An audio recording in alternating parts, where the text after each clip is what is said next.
y'all, I'm Mary. I'm Carla. And we're the Smiley Twins, and this is another episode of Not Just Lip Service, and today we're going to be discussing kind of skincare.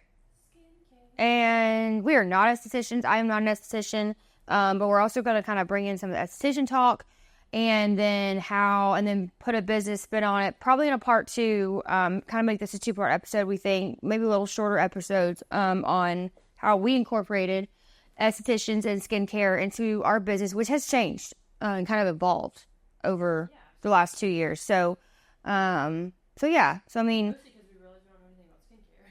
yeah, well, I do think that's something that's important. And I think that, learning skincare and stuff from an injector standpoint, like the skincare stuff is, it's like an anatomy conversation versus like, I don't know, just like a little, I'm not really sure what the other end of that, but like anatomically, I can tell you quite a few things about the skin, but then when it comes to like actual skincare and stuff, it's like ingredients and it's like products. It's like knowledge on products and ingredients. Botox is ingredient, but not really. It is, but it's so... No, not really. Yeah, it's so anatomy. Yeah, Skincare so... It's all the ingredients of the skincare. What it actually does. Yeah. As it relates to... And I mean, here's what I say about skincare now, is that it truly doesn't matter what you use in terms of, I do think there is a, are you listening? Well, I mean, there is a difference in pharmaceutical grade and over the counter, for sure, 100%. But still, no matter what, I think consistency is like key. So if you're consistent, like I said, if you're consistent with over-the-counter products, but then consistent with prescription-based products, I do think you're going to see better results with a prescription-based. Yeah. But with that being said, which prescription-based is my point? Like we started out with Skin Medica, and we still have Skin Medica. We love it, and we'll talk about some of the other lines that we've added on and why.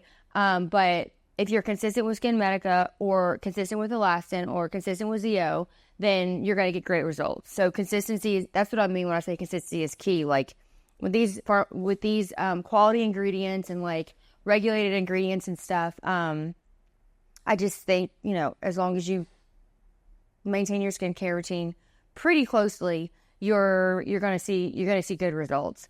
With that being said, I do think if you talk to people, that different skincare lines are kind of good for different reasons. For example, I've kind of been told now.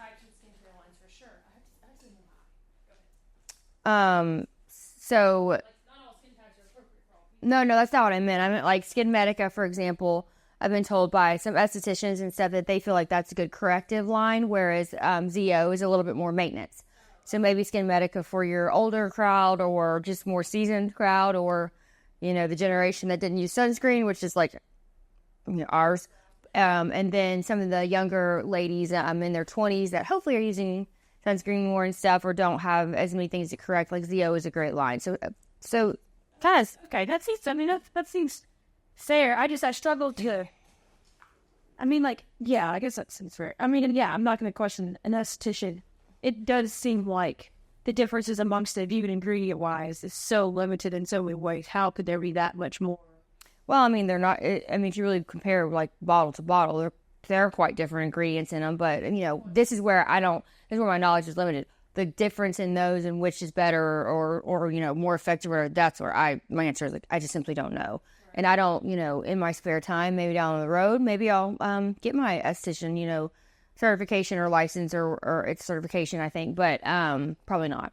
Skincare is not my jam necessarily. I use a mix between Skin Medica, and then of course we have a lot of reps that come in, so every now and then I'll try products or fit it into my skincare routine because it's there and I want to try it. And I know it's quality. I'll do a little bit of research and make sure it's a quality thing, but I am very consistent with 4 steps, and I think breaking it down like that was what was easiest for me. So cleansing, which I use an exfoliator if you're able to do that, depending on how sensitive your skin is. My skin is not sensitive whatsoever, so I can literally, most of the time, peels don't peel me. So I do an exfoliating cleanser, and then the step 2 is like a growth factor. So I'll either use our plant-based exosomes or the TNS advanced serum. I think is one of the best products on the market. And you hear that from quite a few people that does actually have human-based stem cells in it. And then the third is something that damages your skin. So like a retinol is what I'm using right now. I use the Lumavive system from Skin Medica. When that runs out, I might move on to something else. I like my skin, so I don't know what's working. And then the fourth one would be hydrating, which I don't need much hydration, but I'll put something on anyway. With that being said, I don't like, I just tried that HA5, the new hydrating thing from Skin Medica. It's more of like a serum instead of the HA5 that everyone does love peels off on my skin. Like it peels, the product peels, not my skin. The serum doesn't, which is so nice. So now that will, and I do really like it as hydration. But with that being said, I use the e.l.f. Hydra Boost, the blue bottle that went viral on TikTok. Love it to death under my makeup. And then I also use we have a Korean skincare line. Well, this is different things. Yeah, it's like my counter has a lot of stuff on it, but ultimately I still use like 4 steps. So I just pick out of the things I have. Like, well, because in like the cashmere cream, we have, we use the Korean skincare line that's vegan from Isogenics. It's fabulous. And their cashmere cream is the greatest, one of the greatest things you'll ever put on your skin. I mean, so, and then I kind of got into makeup and stuff and just more like the makeup prep. Like what makes makeup sit on your face better? Is it the makeup or is it like the skincare? I think it's the skincare. And so that cashmere cream and stuff, it just sits well under makeup. So that's kind of my other criteria for that. All that being said, 4 steps: cleansing, growth factor, damaging, and then hydrate. Hydrating your skin is kind of all you need. So you could dumb it down to just 4 products and be kind of successful. I need to, what do you mean you don't do those things? I mean, I wash my face. Pretty good. Pretty well. What do you mean by pretty well? So like you miss? Pretty good. I mean, I'm pretty good about doing it. Oh. Most sites. Lord. I know. At a minimum, I use right now the Lumavive night and day. That's it. Yeah, well, that's step 2 to like kind of the exosomes or the TNS or something. You should just grab a repair. We have option with our plant-based exosomes. Yeah, the plant-based exosomes that we use in the spa for our treatments, for all of our treatments. There's the detox option if you need a little more hydration, and then the repair option if like they're kind of similar, but they still have some differences. The main thing I use for the differences is which one should I use for my step 2 is like, do you need more hydration? Then just go for the detox one. Yeah. Otherwise, the repair's great. I use the TNS, advanced TNS, whatever, sunscreen for it's tinted. Like every day, that's my sunscreen. Oh yeah, and then the 5th. And I did that. That's right. I don't know. It's the Lumavive system or whatever, which I'm not changing what I'm doing for any. But I'm not also. I do think people get distracted by, there's just so many options, and they new skincare options. It's like, I don't be distracted. I think that's important. I mean, I don't know. If we get not if you're consistent with those 4 steps. well, yeah. That's what I'm saying is consistent. Be consistent with that. But to your point, Your counter gets the biggest complaint on your skincare, your counter or whatever gets just overwhelmed with products. And it's just like, well, just don't let it. But I just have that problem because reps come in often, and I'll usually pick something if we don't give them to spread it around the office, whichever office it came in, and then I'll just pick one. They don't give things enough time. Or if they find something that works and they are liking it, like I was able to, not only to convince Tiana, but it took nothing. And she's like, had no issues. And then one, small breakout, and it was totally hormonal. Like one pimple, and it's like one shade of your whole skincare line. It's like, wait a second, everybody calm down. Yeah, I'm not like that. And it's just like, I finished the bottle. Just keep going. Well, if I like something, I'll finish the entire bottle before I. People listening to this podcast have a dozen half-used bottles of before I use skincare items. Yeah, I don't do that. I typically I get a FabFitFun box once a quarter. So if I haven't made it to, that's another way that sometimes our products, if there's something in there. Now, with that being said, if there's something in there that I don't like, I don't just hoard it either. I'll just give it to whoever. I leave stuff on the counter for my cleaner and stuff just has a little like gift, obviously unused, but it just depends. But then the last FabFitFun box I got a couple weeks ago had this collagen like kind of mask in it that are like thing that's a thick cream that you put on and then take off right before bed. I just leave it on overnight. That goes over the last hydration step. I mean, I don't know. It just kind of like, There's just a lot of options. I don't have, well, the other thing, I don't have sensitive skin, so I can try anything. That's a good point. Whereas other people get like super nervous about switching up products. I do not think twice about trying something on my face. I did battle, acne, and not just hormonal and hormonal for so many years until the last even couple years. You did? Well, not acne in my upper face, but like, just hormonal stuff along my jaw and on your neck, and you just kind of. They're not cystic, but they're just like, it's just hormonal. Yeah, I mean, I don't That doesn't happen to me anymore. Yeah. And again, is a little bit now. We'll use repairing now and then if I have any treatments, of course. Repair is amazing, or any kind of sun exposure, or any like anything like that, anything that was rude on my face that. Well, and then, okay, I really skipped this, so, and I'm not going to harp on, not going to harp on it too much, but it's like, and then sunscreen. Oh, and then, okay, what's the most important step? Sunscreen.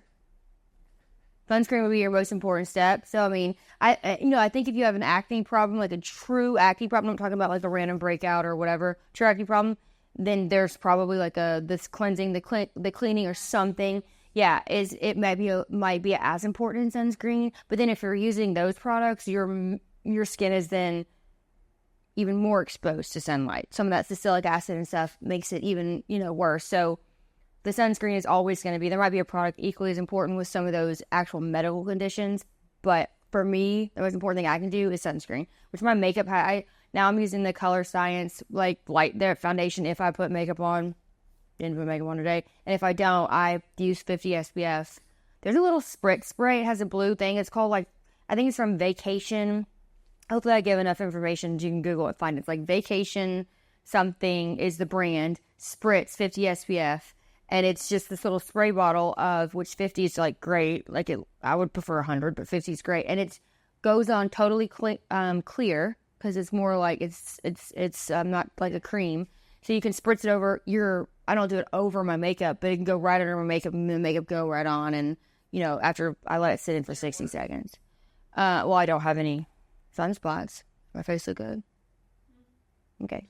And it's the end of summer, so I mean, and then I was going to say, letting each step settle. They say 60 seconds. So, I mean, it's like, don't do the whole routine in 60 seconds. I do I'll walk away and go do something, especially in the morning and at night. Yeah. So washing your face and drying it, second step, waiting a minute, then third step, that's when I brush my teeth, and third step, waiting a minute before. Yeah. I think that's kind of important. I think that's hard for people too, is the amount of time it might take.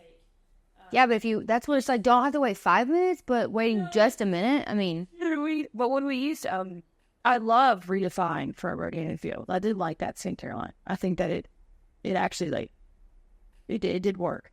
And I did like the way my face felt and all that. But the clay mask, which I loved, it was like let it sit for 2 minutes, and it's like, and then let the toner sit, and then 5 minutes it seemed like nothing. And what's so funny about everybody in the world, for your face, 5 minutes.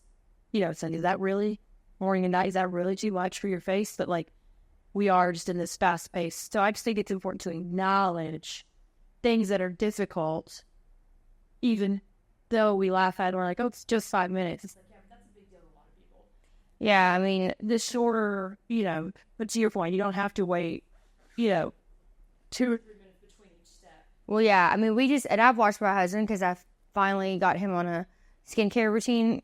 He's doing I'm just impressed by how well he does with it, but he just made it into a habit, and he just walks away. He's like me. We just walk away and go do something, and then, because inevitably, there's always, or right when I get ready to get in, because I kind of work in bed at night a lot, and I do the first 2 steps, after I change and get into bed, and then I need to brush my teeth still. Maybe I'm still going to eat something or whatever, and that's when I do the second, just break it up. I don't know.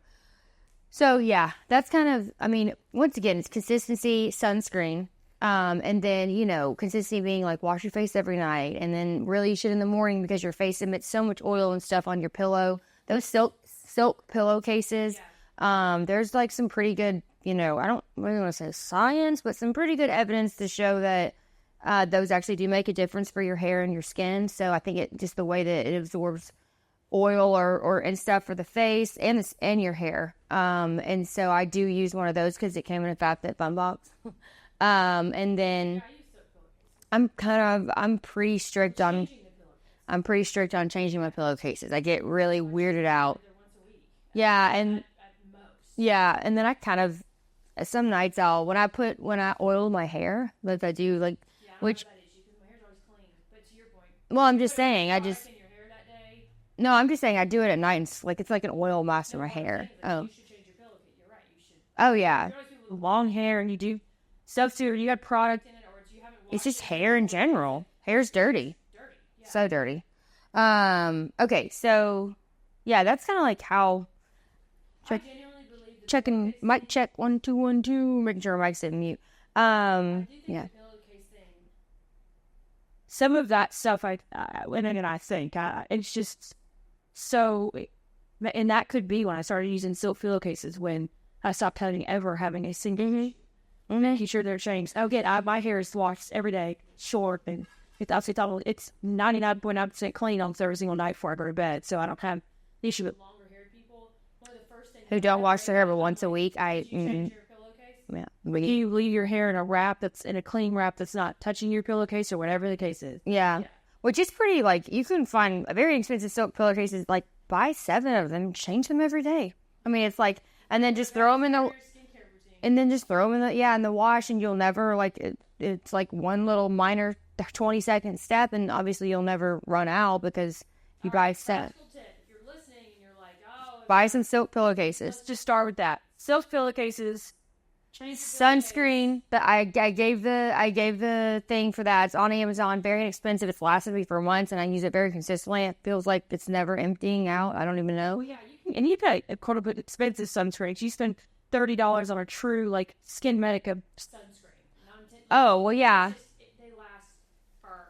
Well, yeah. So I put that spritz on, and then I'll put on the tinted Skin Medica because using the pharmaceutical grade sunscreens that have regulations, that's very important because sometimes the stuff we get off the shelf, all of it could be this vacation stuff that I'm using, is not regulated. So I can't not speak through that the 5th step is that Skin Medica sunscreen. And that is the 5th step of my skincare routine. I just, sometimes I might put it on an hour later. I put it on closer to when I'm going out. If I don't do my makeup or whatever. So it's the sunscreen, it's consistency in whatever you're choosing. I do think there's a level up in pharmaceutical grade. TikTok loves to tell us that what I do with my over-the-counter skincare routine, and it's just kind of okay, they might just have good genes. There is value. Not just using that. Right. There is, it's also TikTok. Social media is a lot. Yeah, there's science and stuff behind. You're getting facials every week. More stuff. Yeah. And so consistency, sunscreen, silk pillowcases are kind of the practical takeaways from this.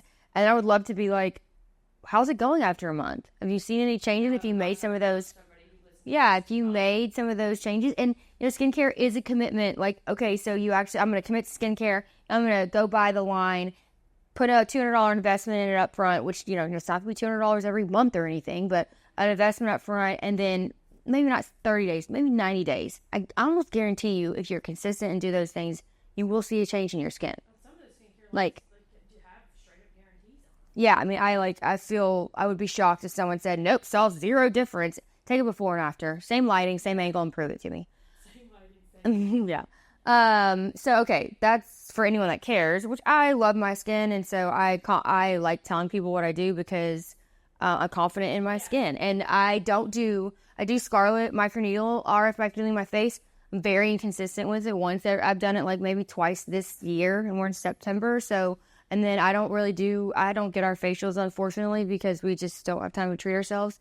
And then Botox is kind of the other thing I do, but other than that, I do think Scarlet has played a role, too.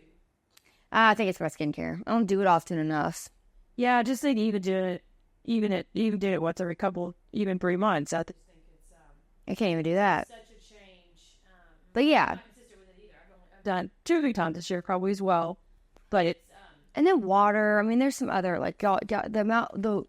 the way that water helps your skin. We can't get into all this. what food are you Well, yeah. Okay, fourth practical tip. Increase your water intake. Sunscreen, silk pillowcases, and then be consistent with your skincare routine, even if it's over the counter. Be consistent. Okay, so water. My most consistent use of a water bottle over the last probably this is probably 6 months old now. It's called a Hydrate Spark, and it has a base on the bottle that lasts and is charged for probably a month, but it's literally tracked, and it does a really good job. But even if people are like, what is the accuracy? Okay, so plus or minus 5 ounces. Who cares? I mean, who cares?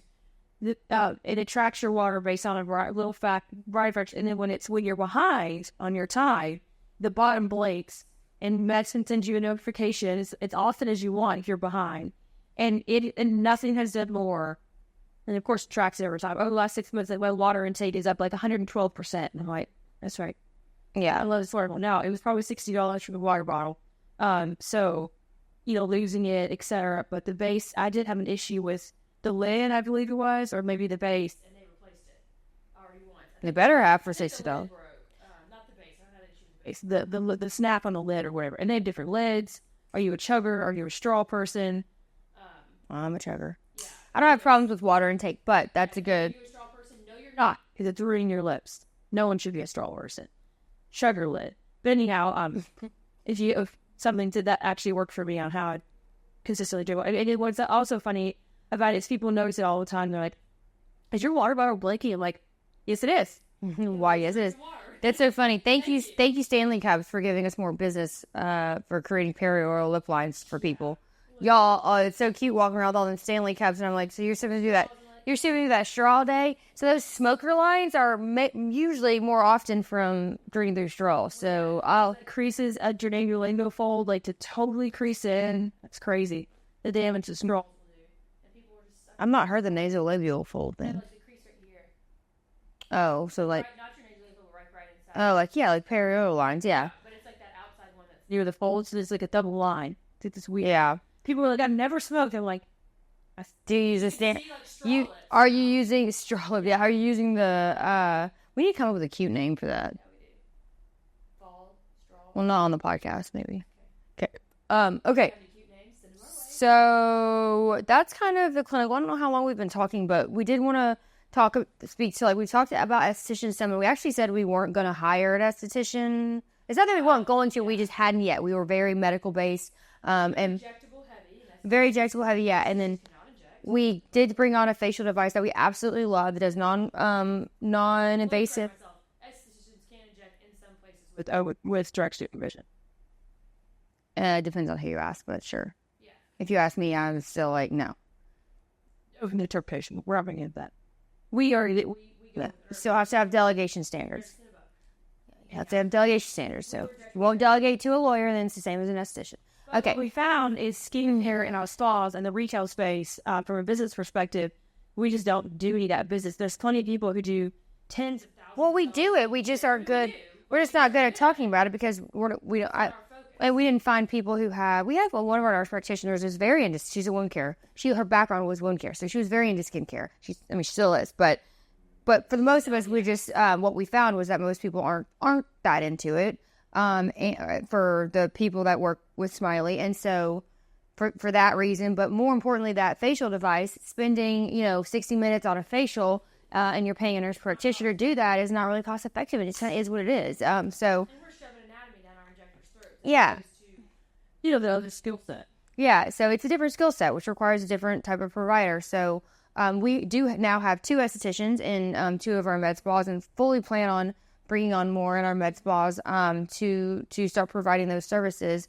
You can pay, assuming ensuring that if it requires oversight by a physician.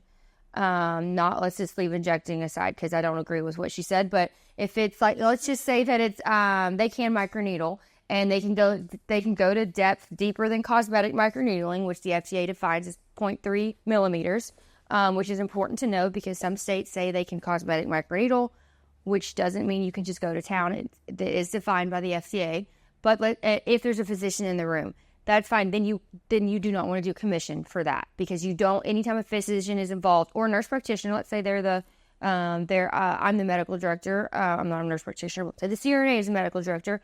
You don't want to do commission because you can get into CPO. No, we're not talking about the business part of it. I thought we were going to do a separate episode. We are.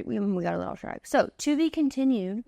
That's the kind of stuff we're going to talk about. We're going to talk about in part 2. If you want any specific questions about Like again, I use Lunaby night and day from Skinbetica. We carry ZO. We carry Skin Better. We get into skin suitables because our estheticians like certain. And we're going to talk about that in the next episode about, well, how many skincare lines should I bring in? We have, we have some opinions on the different ones, but we're not probably the right people to ask. But as per usual, if you ask or something, we're happy to find the answer with you or connect you with our estheticians to talk through it, about why they chose those lines. Products that we use or what Mary was talking about, whatever. Yeah. please message directly. Yeah, I do have more. I have educated myself some, so I do have some strong opinions on some things, like the makeup stuff. A lot of us, I feel like people listening can, And the steps. yeah, what do I do? Yeah, and those 4 steps, I definitely have at least learned those and nailed those down. So, comments always on the YouTube videos, or on the YouTube podcast. You guys are doing great with that. And then We're going to get some skincare specific videos, hopefully on our Patreon to help with that, both business and Possibly estheticians. I love that. Yeah. Yeah, I was like, we should definitely have, well, can you please message? Sierra and Ashley are fabulous estheticians. I think that's absolutely brilliant things for us to add. And in fact, just, so our Patreon is patreon.com/smiley-aesthetics.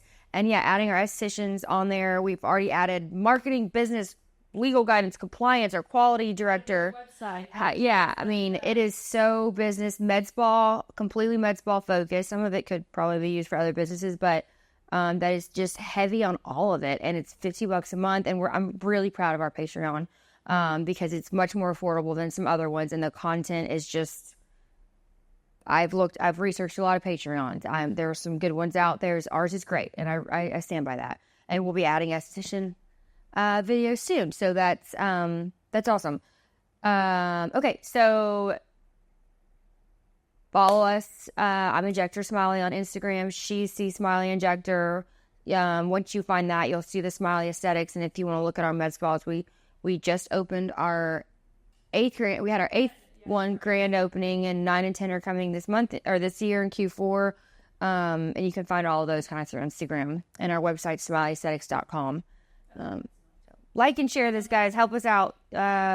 Love the YouTube channel is growing, and so if you want to see anything, please let us know. Yeah, give me a share. I will say this. I've had a ton of people say something about this podcast or just like even our crazy twin content, and like, it'll be about a specific video, and I did do this, look to see if they engage with the post. They didn't.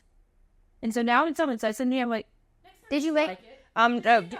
let's look at it together. Go comment on it. Go, yeah. they didn't get the time. I'm like, engage with it, please. Yeah, if you like it, yeah. On that to make people laugh. Yeah. And just to educate people. We did win an award We did win an award. for social media this past weekend at a conference, which was really fun. So we're really putting An effort into it, and it's a lot to make. Half it's to make people smile, and the other half is to educate them all and rate aesthetics, the industry, elevate the industry. So please engage, whether it's this podcast you're listening to or YouTube or whatever, wherever you see. We appreciate a simple tap on the heart. Yep. Okay. Thank you. Thanks so much.